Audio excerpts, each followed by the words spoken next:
Good afternoon, YouTube. I'm making this short video here.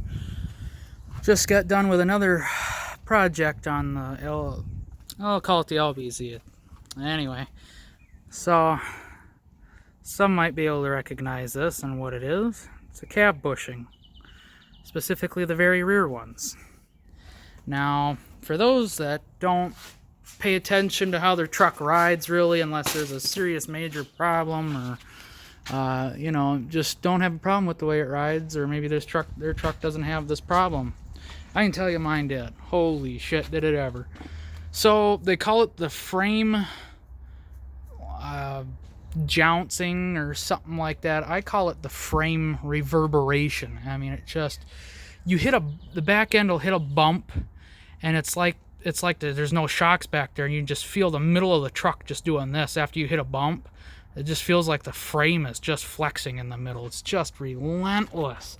And it's over little cracks in the road, little pots in the road. You know, this road's not perfect. It's pretty shitty, but I mean, for Minnesota standards, it's pretty shitty. And so it just rode like shit. It just you're constantly up front getting shaken and vibrated. Every time you hit a bump, it's just, instead of just having a thud over the bump, you get thud, thud, brrr. Oh, it's just annoying. So GM basically, they probably fixed this in 2007 because these are updated cab bushings that I believe go on an 07 GM pickup and whatnot. So there it is there. I got the upper and lower like you're supposed to. They have a service bulletin out on this. All you got to do is Google, like, just for reference, 05 duramax frame jouncing over bumps, and that should pull up a few threads, a few forums, and people listed the service bulletins. So it's all right there online, and gives you the part numbers. I ordered mine from GM Parts Direct. It did take longer than I was expecting via the tracking updates and crap. It said it was supposed to be here this Saturday. It is Tuesday, and I ordered them. I don't even know when I ordered them. I don't even think it's got a packing slip. I don't even know where the box is. It's in the truck, I think. But no,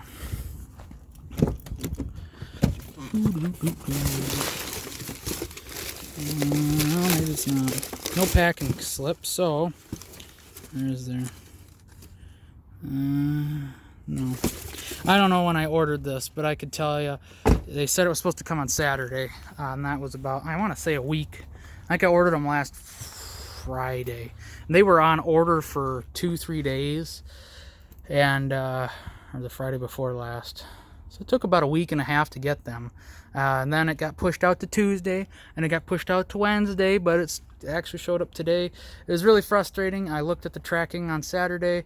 Oh, it'll be here Tuesday. And it says it's right here in St. Cloud. And I'm like, what in the frick? It's here. And I called, oh, you can't pick it up. It's going to be delivered USPS. It wasn't. It was delivered UPS. And it got pushed. I looked yesterday, and it got pushed out to Wednesday. And I'm like, what? It's here in St. Cloud. Then I called again. You can't pick it up because it's going to be delivered, blah, blah, blah. And, and it showed up today. Surprise, surprise. But got it done. So just keep that in mind. I don't know what their problem was, or what the ordering process was, why it took so long to get them, I guess. 2-3 days, not bad, but just a whole week and a half. Today's day and age, stuff ships relatively quick. So, but my goodness, I can tell you, I go into, I guess I'm a pessimist. I don't hold high hopes for stuff. I go in with low expectations because that's usually how stuff comes out, with low standards, low quality, and you're like, well, this is about what I expected, and then when you go in with a lower expectation and something exceeds that, then you're like, all right, that's pretty doggone good. And but when you come in with high hopes, you're bound to be let down 7 out of 8 times or something along them lines. It just doesn't come out the way you had hoped, the way you expected. Then you're let down a bit. I'd rather go in low and then come up than go in high and come down to the freaking ground, eh?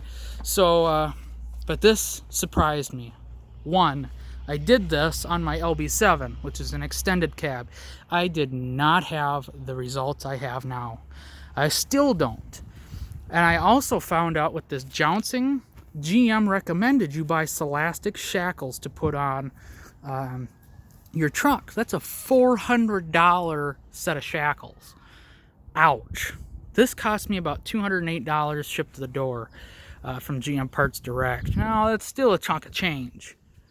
But the ride smoothed out dramatically for me. Now, considering this truck has 283,000 miles, keep that in mind. I'm assuming this probably got worse and worse as time went on. Those bushings were probably pretty freaking shot.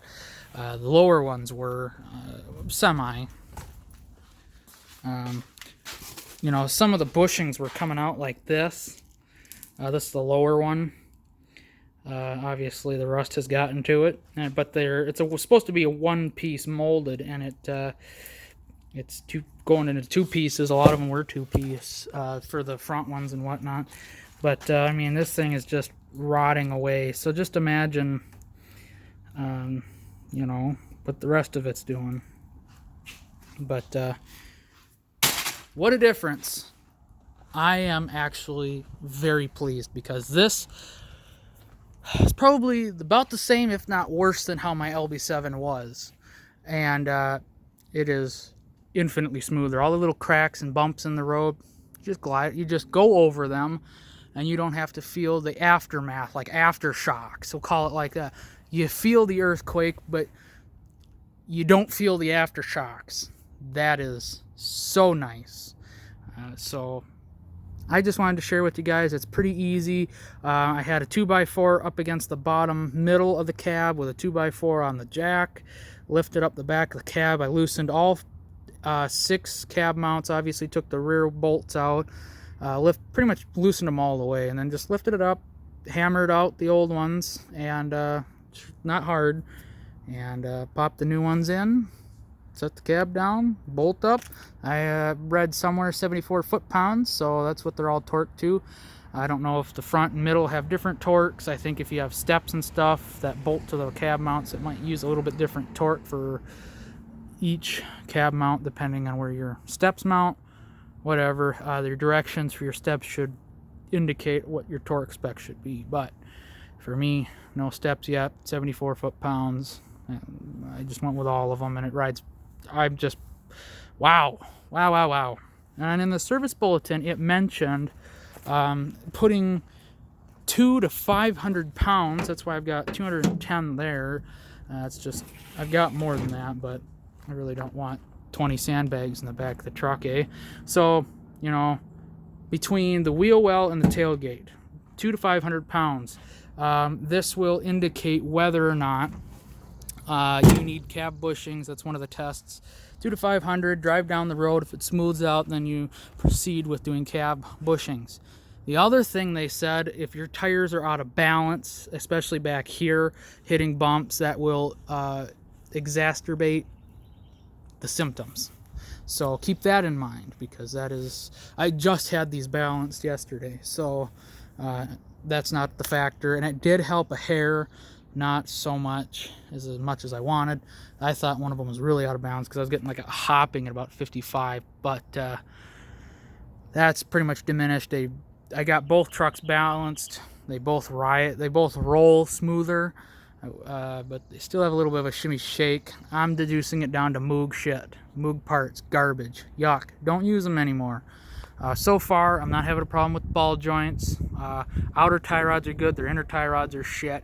I'm trying their control arms with the bushings. Hopefully those are good, because it was about $500 for front control arms, upper, lower ball joints and bushings. But just get it all done at once type of thing. And I just whatever, we'll try them. But so far, I've got a little bit of slop when you grab the wheel and you go to push in. When it goes to push the front in, it's got a little bit of give to it. Now, I wouldn't say that the joints are going bad, but I don't know what it is, but they've got some slop. So I'm going to order the Duramax store, the Kryptonite, Pitman arm, idler arm, and put them on here and see how they do, because They're tie rods. I love them so far. The Duramax store ones. They're just beefier than frig. They just instantly solved my Moog problem makers on my LB7. So I don't know what the hell's wrong with Moog, but I had 2 inner tie rods on that truck, loose out of the box. I was like, fuck that. I'm so done. Okay, done. That was the last straw for him. And sorta. Anyway, that's when I put the Duramax store on there. Instant. Super duper tight compared to how it was. It still has a little bit of give. It's a little soft, but it's not, you know, super mush. So I'm frustrated.